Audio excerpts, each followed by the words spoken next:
Hello everyone and welcome to my YouTube channel enjoyment with studies. आप सभी का स्वागत है क्लास 9 के 5th चैप्टर की क्लास में। पूरे जोश के साथ अपनी क्लास स्टार्ट करते हैं, ठीक है। पहली क्लासेस में हमने चैप्टर 1, 2, 3, 4 सारे कंप्लीट कर दिए। आज बारी है 5th चैप्टर की, डाइवर्सिटी इन लिविंग ऑर्गेनिजम्स। देखते हैं इस लेसन में क्या होता है। इस लेसन में जो साइंटिस्ट थे ना, उन्होंने एक एक चीज़ को इतना क्लियरली बताया। मतलब अब ह्यूमंस हैं, अब ह्यूमंस के अलग किंगडम है, ह्यूमन या जीवों का अलग किंगडम है, और प्लांट्स के लिए अलग किंगडम है। सब चीज़ों के लिए मतलब अलग अलग उन्होंने डिवाइड किया है कि एक फैमिली के हिसाब से हम याद कर लेंगे। अब देखो, अब कोई 4 पैर वाला जीव है तो उसे एनिमल कहेंगे, है ना। 4 पैर है उसके तो वो एनिमल होगा। एंड जिसके 2 पैर है हम उसे ह्यूमन बोलते हैं। हम तो डिवाइड कर देते हैं, पर साइंटिस्ट ने क्या किया पता है, उन्होंने साइकिल्स दी कि सबसे पहले एक मेन बड़ा किंगडम होगा। उन्होंने 5 किंगडम्स में ही सारे जीवों को डिवाइड कर दिया। देखो, मैं एक साइकिल से लिखूंगी, उससे आपके लिए आसानी होगी जानने में कि वो किस चीज़ के बारे में मैं बात कर रही हूँ। सबसे पहले एक कैरोलस लीनियस नाम के साइंटिस्ट आए थे, कैरोलस लीनियस। तो उन्होंने क्या बताया, सबसे पहले उन्होंने किंगडम नाम लिया, मतलब उन्होंने ये साइकिल दी, किंगडम, फिर बाद में आएगा फाइलम, फाइलम के बाद आएगा क्लास, क्लास के बाद क्या आएगा, ऑर्डर, ऑर्डर के बाद आएगी फैमिली। अब देखिए, ये जो किंगडम है ना, समझो मतलब इन्होंने, कैरोलस लीनियस ने तो किंगडम्स बताए थे, ये साइकिल बताई थी कि जीवों को इस तरह से बांटेंगे तो अपने लिए पढ़ाई करने में आसानी होगी, कौन सा जीव किस में है, क्या है, ये सब जानने में आसानी होगी। उन्होंने बताया था, किसने, कैरोलस लीनियस साइंटिस्ट ने, ठीक है। तो उन्होंने तो ये साइकिल्स ही बताई थी। फिर उनके बाद आए थे थॉमस व्हिटेकर, या R.H. व्हिटेकर बोल सकते हो आप। वो साइंटिस्ट आए, उन्होंने क्या बताया, उन्होंने इन 5 किंगडम्स को डिवाइड कर दिया, मतलब अलग अलग ऐसे बांट दिया। अब जैसे बैक्टीरिया जैसे छोटे जीव होते ना, बैक्टीरिया जैसे छोटे जीव, अब बैक्टीरिया है तो बैक्टीरिया जैसे छोटे जीवों को उन्होंने रख दिया मोनेरा में, मोनेरा नाम का एक किंगडम बनाया उन्होंने, और बैक्टीरिया जैसे छोटे छोटे जीवों को मोनेरा में रख दिया। अब नेक्स्ट था प्रोटिस्टा। प्रोटिस्टा का मतलब क्या है, यहाँ पे जो मतलब कैसे जीव बताऊं तो यूकैरियोटिक टाइप के, यूकैरियोटिक और प्रोकैरियोटिक का मतलब मैंने आपको पहले ही बता दिया था, पर इसमें भी जानना ज़रूरी है। यूकैरियोटिक वो सेल्स होती हैं जो फुल्ली डेवलप्ड होती हैं, फुल्ली डेवलप्ड सेल्स को हम यूकैरियोटिक सेल्स बोलेंगे, ठीक है। यूकैरियोटिक सेल्स जो होती है ना, वो अभी भी मतलब यूकैरियोटिक तो अभी नए जनरेशन में, या फिर जैसे जैसे हम लोगों की बॉडी है पूरी तरह डेवलप होती है, तो यहाँ यूकैरियोटिक सेल्स तो पाई जाती है, पर कुछ जीव ऐसे भी है जहाँ प्रोकैरियोटिक सेल्स पाई जाती है जिनकी बॉडी में, ठीक है। अब ये मोनेरा है, मोनेरा की बॉडी में कई तरह की प्रोकैरियोटिक सेल्स पाई जाती है। जो जीव मोनेरा किंगडम में आते हैं ना, उनकी बॉडी में प्रोकैरियोटिक सेल्स मिलते हैं। तो जिनकी बॉडी पूरी डेवलप्ड है यूकैरियोटिक सेल से, उन जीवों को प्रोटिस्टा में रखा गया है। नेक्स्ट है फंगी। फंगी नाम का मतलब एक और किंगडम बना दिया। फंगी में उन जीवों को रख दिया जो दूसरों पे डिपेंड होते हैं, मतलब हेटेरोट्रॉफ्स। मैंने बताया था ना ऑटोट्रॉफ्स और हेटेरोट्रॉफ्स, तो हेटेरोट्रॉफ्स जो होंगे ना, हेटेरोट्रॉफ्स, हेटेरोट्रॉफ्स उन वो जीव हैं जो खुद अपना खाना नहीं बना सकते और दूसरों पे डिपेंड रहते हैं, ठीक है। तो इस तरह के जीव फंगी में रखे गए। नेक्स्ट किंगडम था प्लांटी। प्लांटी नाम सुनते ही आप समझ गए होंगे कि मैं प्लांट्स की बात कर रही हूँ, तो प्लांट्स को प्लांटी ग्रुप में रखा गया है। नेक्स्ट है एनिमेलिया। एनिमेलिया जो है ना, एनिमेलिया नाम से ही पता चल रहा है कि ये ग्रुप होगा एनिमल्स का, ठीक है। तो ये 5 ग्रुप्स जो है ना, वो किसने डिवाइड किए, R.H. व्हिटेकर ने। R.H. या फिर थॉमस, इन दोनों में से भी कोई एक नाम आए तो आप चूज कर सकते हो, थॉमस व्हिटेकर, जो साइंटिस्ट थे ना, उन्होंने इन 5 नेम्स को दिया। 5 किंगडम्स के फादर जो है ना, वो थॉमस व्हिटेकर या आर.एच. व्हिटेकर ही कहलाते हैं। पर जबकि ऐसा पूछा जाए कि क्लासिफिकेशन की दर, सबसे पहले क्लासिफिकेशन की साइकिल किसने बताई, तब कैरोलस लीनियस नाम आना चाहिए। ठीक है, तो ये है क्लासिफिकेशन की साइकिल। किंगडम तो ये सारे 5 हो गए। अब इनके अंदर ही जो इनके पार्ट्स आएंगे ना, कि ऐसे इसके आगे क्या है, इसके आगे क्या है, इसके आगे क्या है, जो भी आएंगे ना वो फाइलम होंगे। इन किंगडम्स के फाइलम होंगे अगर ये आगे डिवाइड होते हैं तो। ठीक है, बाकी तो कोई भी चीज़ नहीं, इन सब के तो कैरेक्टरिस्टिक्स बताए गए हैं। कैरेक्टरिस्टिक्स बताए कि मोनेरा जो होगा उसके अंदर बैक्टीरिया आता है, तो किस तरह के बैक्टीरिया होंगे, उनमें किस तरह की सेल्स होंगी, या फिर उनकी बॉडी स्ट्रक्चर कैसी होंगी, इस तरह के कैरेक्टरिस्टिक्स बताए हुए हैं सभी किंगडम्स में। पर एनिमेलिया जो है ना, उसमें कैरेक्टरिस्टिक्स के साथ इनकी फाइलम भी बताई हुई है। एनिमेलिया जो है ना वो 11 फाइलम्स में डिवाइडेड है। 11 फाइलम्स में डिवाइडेड है। और इनके नाम भी ना, मैं कुछ बताती हूँ, आप ऐसे मत सोचना कि टीचर जो है वो चाइनीज़ बोलने लगी, तो ऐसा कुछ नहीं है। देखो एनिमेलिया जो है ना वो आगे फाइलम्स में डिवाइडेड है। पोरीफेरा, नेमाटोडे, एकाइनोडर्मिटा एंड मोलस्का, और मतलब है ना बहुत अलग अलग तरह के नेम्स है। प्लेटीहेल्मिन्थेस हो गया, वर्टिब्रेटा, कॉर्डेटा, प्रोटोकॉर्डेटा, एंड ऐसे करके बहुत सारे नेम्स है। मतलब एनिमेलिया जो है ना वो 11 फाइलम्स में डिवाइडेड है।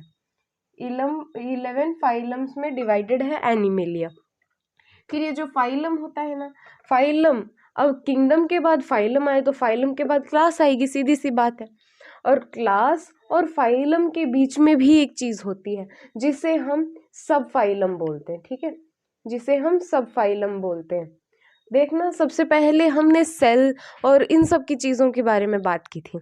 सेल वगैरह ये सब कैसे क्या होता है, इनकी स्ट्रक्चर क्या होती है, तो वो सारी चीज़ किस में आती है, माइक्रोबायोलॉजी में आती है। ठीक है, माइक्रोबायोलॉजी।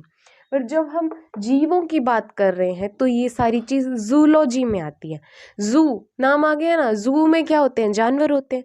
तो अब हम जानवरों की भी बात कर रहे हैं, जानवरों की बात कर रहे हैं, इसमें ऑर्गेनिजम्स नाम आ गया तो हम जानवरों की बात कर रहे हैं। और जब जानवरों की बात करते हैं तो ये सारी बातें जूलॉजी में ही की जाती है। तो ये एक जूलॉजी का चैप्टर है, यही मानो। ठीक है, तो ये देखना, किंगडम जो है, किंगडम के बाद फाइलम आ गया। ये सारे जो है ये सारे किंगडम्स है। 5 किंगडम्स का फादर कौन है, आर.एच. व्हिटेकर या थॉमस व्हिटेकर। ठीक है, और सबसे पहले किंगडम वाली वो क्लासिफिकेशन के साइकिल किसने दी, कैरोलस लीनियस ने। एंड नेक्स्ट ये जो 5 किंगडम्स है इनको आगे डिवाइड किया गया है, तो किस में बंटेंगे, ये फाइलम में बंटेंगे। और फाइलम जो है उनको डिवाइड करेंगे तो सीधा, वैसे तो क्लास में डिवाइड होते हैं, पर एक और स्टेप बीच में आ जाता है कि वो सब फाइलम में भी डिवाइड होते हैं। ये देखिए, फाइलम और क्लास के बीच में सब फाइलम है। तो आगे अपने तो ना इनके कैरेक्टरिस्टिक्स बताए हुए हैं, पर एनिमेलिया के फाइलम भी बताए हुए हैं। 11 फाइलम बताए हुए हैं, एंड जिनका नाम मैंने अभी तक बोला था ना, पोरीफेरा एंड काइनोडर्मिटा, प्लेटीहेल्मिन्थेस, सीलेंट्रेटा, इतने सारे मतलब अलग अलग तरह के जो है वो फाइलम बताए गए हैं अपने को। और फिर अपने को वो पढ़ने पड़ेंगे, याद करने पड़ेंगे। एक तो वो सारे फाइलम्स हो गए। नेक्स्ट इनके कैरेक्टरिस्टिक्स है। तो मैं आपको आज 5 किंगडम्स के कैरेक्टरिस्टिक्स बता देती हूँ और इनके एग्जाम्पल्स बता देती हूँ। ठीक है, इनके एग्जाम्पल्स देख लो और इनके कैरेक्टरिस्टिक्स आप देख लो। ठीक है, सबसे पहले है मोनेरा। मोनेरा में बैक्टीरिया रखा गया है। बैक्टीरिया के प्रोकैरियोटिक सेल्स है। सबसे पहले बैक्टीरिया के जो है ना वो प्रोकैरियोटिक सेल्स है। और ये क्या है, ये हेटेरोट्रोफ्स है, ये दूसरों पर डिपेंड होते हैं। हेटेरोट्रोफ्स एंड दूसरों पर डिपेंड करते हैं ये। ठीक है, एंड इनके एग्जाम्पल क्या क्या होंगे, एग्जाम्पल होंगे क्या, यूबैक्टीरिया एंड साइनोबैक्टीरिया, या फिर ब्लू ग्रीन एल्गी जो होता है ना वो भी, क्योंकि होते तो वो एक तरह से बैक्टीरिया ही है, पर वो हेटेरोट्रोप्स होते हैं, मतलब दूसरों पे डिपेंड करते हैं। ठीक है, तो यूबैक्टीरिया, साइनोबैक्टीरिया या फिर ब्लू ग्रीन एल्गी भी अपन बोल सकते हैं। ये सारी चीज़ें जो है ना ये आती है मोनेरा किंगडम में। मोनेरा किंगडम जो है उसके अंदर मेनली बैक्टीरिया आते हैं जो हेटेरोट्रोफ्स होते हैं, एंड क्या प्रोकैरियोटिक सेल्स होते हैं, पूरा कुछ भी डेवलपमेंट नहीं होता इनके अंदर, और हार्मफुल भी होते हैं, यूज़फुल भी होते हैं। बैक्टीरिया लेसन जैसे 8th क्लास में हमने देखा था कि बैक्टीरिया फ्रेंड्स भी होते हैं, दुश्मन भी होते हैं। फ्रेंड्स कैसे, अपनी जो स्टमक में है वो कुछ चेंजेस करने होते हैं, वो उस तरह के चेंजेस ये बैक्टीरियाज ही करते हैं। पर जब कोई बीमारी फैलानी होती है तब भी ये बैक्टीरिया ही रिस्पॉन्सिबल होते हैं, क्योंकि इनके नेचर अलग अलग होते हैं ना, अलग बैक्टीरिया अलग काम करते हैं। तो इस तरह से बैक्टीरिया जो होते हैं ना वो हेटेरोट्रोफ्स होते हैं, दूसरों पे डिपेंड करते हैं, एंड प्रोकैरियोटिक होते हैं, पूरी तरह डेवलप्ड भी नहीं होते। नेक्स्ट आता है प्रोटिस्टा। प्रोटिस्टा का नाम लेती यूकैरियोटिक सेल्स। यूकैरियोटिक सेल्स नाम आ गया ना, यूकैरियोटिक सेल नाम आ गया मतलब ये प्रॉपरली डेवलप्ड है, ठीक है, डेवलप्ड है, और है ना ये दूसरों पे डिपेंड नहीं है, ये ऑटोट्रॉफ्स है। ऑटोट्रॉफ्स है, खुद अपना काम खुद कर लेंगे।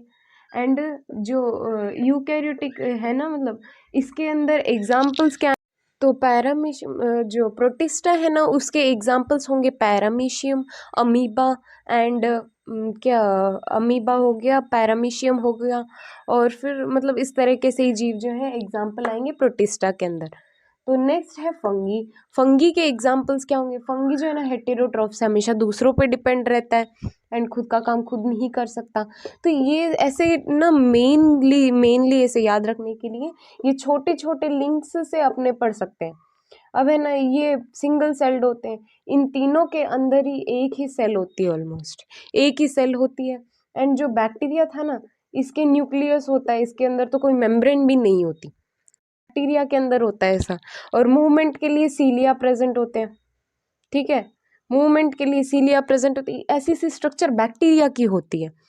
तो ये था प्रोटिस्टा का, ये हो गया यूकैरियोटिक सेल्स। फंगी जो था उसका हेटेरोट्रॉफ्स हो गया। हेटेरोट्रॉफ्स मतलब हमेशा खुद जो है दूसरों पे डिपेंड रहता है, एंड इसके एग्जाम्पल हो गए मशरूम, यीस्ट, इस तरह के एग्जाम्पल फंगी के होंगे, ठीक है।